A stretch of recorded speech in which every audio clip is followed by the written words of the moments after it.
சின்னமருமகள் serial இன்னைக்கான எபிசோடில் சாவித்ரி வந்து இப்போ அந்த பாட்டி முன்னாடி அழுதுகிட்டு இருக்காங்க. அம்மா, என் பொண்ணுக்கு கிராண்டாக கல்யாணம் பண்ணி வைக்கேன்னு சொன்னியம்மா, அண்ணங்கிட்ட சொல்லி நீதானம்மா ரெடி பண்ணேன்னு சொன்னேன். கோடிக்கணக்கில் ஒரு பங்களாவும் 200 300 பவுன் நகை போட்டு கிராண்டாக கல்யாணம் பண்ணி வைக்கேன்னு சொன்னியம்மா, இப்போ நீ போயிட்டியம்மா, என் பொண்ணுக்கு யாரும்மா கல்யாணம் பண்ணி வைப்பா அப்படின்னு சொல்லிட்டு அவங்க அழறாங்க.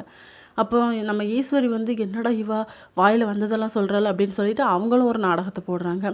அத்தை, நேற்று நைட்டு தானத்தை நீங்கள் என்கிட்ட பேசிகிட்டு இருந்தீங்க, என்கிட்ட 300 பவுன் நகை இருக்குது, அதை 200 பவுன் நீ வச்சுக்க, மிச்சம் உள்ள 100 பவுன் அவங்க 2 பேருக்கு 50 பவுன் கொடுன்னு சொன்னியத்தை அப்படின்னு சொல்லிட்டு இவங்களும் அலறாங்க.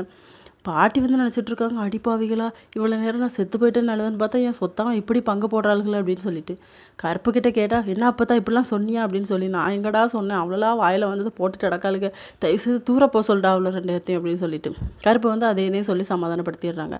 அதுக்கப்புறம் செல்லப்பாட்டி வீட்டிலேருந்து வராங்க. சாவித்திரி தடுக்கிறாங்க, இந்த வீட்டுக்குள்ளே நீ வரக்கூடாது அப்படின்னு சொல்லிட்டு. மாப்பிள்ளை, நம்ம அப்பா தான் இறந்து போயிருக்காங்க, நீங்களாவது கொஞ்சம் சொல்லுங்களேன் அப்படின்னு சொல்லிட்டு. என்ன மாப்பிள்ளையா, மரியாதையை வெளியே போயிறியா அப்படின்னு சொல்கிறேன்னா தமிழுக்கு வந்து கோவம் வந்துடுது.